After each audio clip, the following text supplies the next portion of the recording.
नमस्कार। भारत के compact electric SUV market में समझ लीजिए एक जबरदस्त जंग छिड़ गई है। एक तरफ है मार्केट का मौजूदा चैंपियन और दूसरी तरफ है एक नया दमदार चैलेंजर। तो चलिए इस मुकाबले की गहराई में उतरते हैं और देखते हैं कौन किस पर भारी पड़ता है। और आज का सबसे बड़ा सवाल यही है कि क्या कॉम्पैक्ट ईवी सेगमेंट को एक नया बादशाह मिलने वाला है? क्या जो गाड़ी अभी राज कर रही है उसकी गद्दी खतरे में है? चलिए इसी सवाल का जवाब ढूंढते हैं। तो ये कहानी है एक क्लासिक चैलेंजर बनाम चैंपियन की। देखिए, एक कोने में है टाटा नेक्सन ईवी जो मार्केट में अपनी पकड़ बना चुकी है, लोगों का भरोसा जीत चुकी है, और दूसरे कोने में है महिंद्रा एक्सयूवी 3XO ईवी जो पूरी ताकत और तैयारी के साथ मैदान में उतरी है। तो मुकाबले का पहला राउंड, और ये है परफॉर्मेंस का। ये वो मैदान है जहां नया चैलेंजर यानी एक्सयूवी 3XO ईवी अपना सबसे बड़ा दांव खेलता है। जरा इस आंकड़े पर गौर कीजिए, 310 न्यूटन मीटर का टॉर्क। ये एक्सयूवी 3XO ईवी को अपनी क्लास की सबसे ताकतवर गाड़ी बना देता है। मतलब कागज पर तो इसे एक जबरदस्त बढ़त हासिल है। अच्छा, तो ये पावर असल दुनिया में करती क्या है? ये गाड़ी सिर्फ और सिर्फ 8.3 सेकंड में 0 से 100 किलोमीटर प्रति घंटे की रफ्तार पकड़ लेती है। इसी के साथ ये अपने सेगमेंट की सबसे तेज कार बन जाती है। चलिए अब आमने सामने की टक्कर देखते हैं। महिंद्रा का टाइम है 8.3 सेकंड और टाटा का जो सबसे तेज लॉन्ग रेंज वेरिएंट है उसका टाइम है 8.9 सेकंड। फर्क साफ है, आधा सेकंड से ज्यादा का ये अंतर असल ड्राइविंग में बहुत मायने रखता है। और देखिए, ये सिर्फ नंबरों का खेल नहीं है। जो लोग इसे चला रहे हैं उनका भी यही कहना है। ये परफॉर्मेंस असल सड़कों पर महसूस होती है। सिग्नल ग्रीन होते ही गाड़ी जो रफ्तार पकड़ती है वो रोज की ड्राइविंग को भी मजेदार बना देती है। लेकिन रुकिए, एक इलेक्ट्रिक गाड़ी सिर्फ रफ्तार के बारे में तो नहीं होती है ना। अब बात करते हैं उन चीजों की जो हर ईवी खरीदार के लिए सबसे ज्यादा जरूरी हैं, रेंज और चार्जिंग।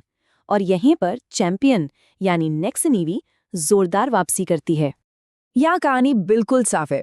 टाटा नेक्सन ईवी का जो लॉन्ग रेंज मॉडल है वो एक बार चार्ज करने पर 489 किलोमीटर तक जाने का दावा करता है।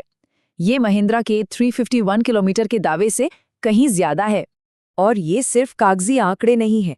असल दुनिया में, असल सड़कों पर भी नेक्सॉन ईवी का लॉन्ग रेंज वेरिएंट लगभग 350 से 350 किलोमीटर के रेंज देता है, जबकि एक्सयूवी 3XO ईवी लगभग 285 किलोमीटर पर सिमट जाती है। अब चार्जिंग की बात करें तो यहाँ भी नेक्सॉन ईवी का टॉप वेरिएंट थोड़ा आगे है। ये 60 किलोवाट के चार्जर से करीब 40 मिनट में 80% तक चार्ज हो जाता है। वहीं महिंद्रा को 50 किलोवाट के चार्जर से इतना ही चार्ज होने में लगभग 50 मिनट लगते हैं। चलिए अब रेस ट्रैक से बाहर निकलते हैं और इन गाड़ियों के अंदर बैठते हैं। देखते हैं कि टेक्नोलॉजी, आराम और फीचर्स के मामले में कौन सी गाड़ी बेहतर है। और सच कहूं तो यहाँ मुकाबला बहुत कड़ा है। तो सबसे पहले एक्सयूवी 3XO ईवी। अंदर घुसते ही इसका केबिन काफी मॉडर्न और प्रीमियम लगता है। खासकर इसकी जो दो 10.25 इंच की HD स्क्रीन्स हैं वो ड्राइवर को एक शानदार हाईटेक फील देती हैं। इसके फीचर्स की लिस्ट भी काफी लंबी और इम्प्रेसिव है।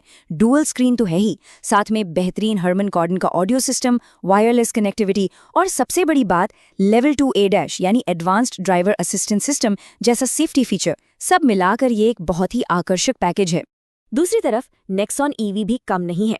इसके पास अपने कुछ खास तुरुप के इक्के हैं, जैसे कि एक बड़ी 12.3 इंच की स्क्रीन, गर्मियों के लिए वेंटिलेटेड फ्रंट सीट्स और एक बहुत ही अनोखा V2L और V2V चार्जिंग फीचर।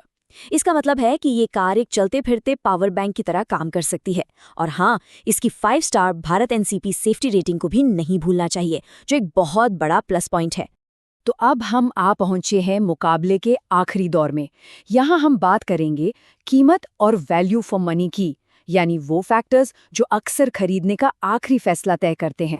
कीमतों की स्ट्रैटेजी भी यहाँ काफी दिलचस्प है। एक्सयूवी 3XO ईवी की कीमत एक छोटे दायरे में रखी गई है और इसका जो टॉप मॉडल है वो नेक्सन ईवी के टॉप मॉडल से काफी सस्ता है। वहीं नेक्सन ईवी ज्यादा वेरिएंट्स और एक बड़ी प्राइस रेंज का ऑप्शन देती है। तो इस पूरी तुलना का निचोड़ क्या है? देखिए, एक्सयूवी 3XO ईवी अपनी परफॉर्मेंस, एडवांस टेक्नोलॉजी और सस्ते टॉप ट्रिम के साथ चमकती है, वहीं नेक्सन ईवी ज्यादा रेंज, सालों की विश्वसनीयता और V2L या V2V जैसे यूनिक फीचर्स के साथ एक भरोसेमंद और प्रैक्टिकल विकल्प बनकर उभरती है। तो आखिरी फैसला किस पर टिकता है? ये पूरी तरह से इस बात पर निर्भर करता है कि खरीदार को चाहिए क्या। अगर किसी को कम पैसों में जबरदस्त परफॉर्मेंस और ड्राइविंग का मजा चाहिए, तो XUV 3XO EV एक बेहतरीन चॉइस है। लेकिन अगर किसी की प्राथमिकता ज्यादा रेंज, भरोसा और प्रैक्टिकलिटी है, तो नेक्सन EV बेहतर चुनाव साबित होती है। तो अंत में ये सब इस एक सवाल पर आके रुक जाता है, किसी को ड्राइविंग का रोमांच ज्यादा प्यारा है या फिर लंबी दूरी तय करने की आज़ादी। दोनों ही गाड़ियां अपनी अपनी जगह बेहतरीन हैं, बस चुनाव अपनी ज़रूरत का है।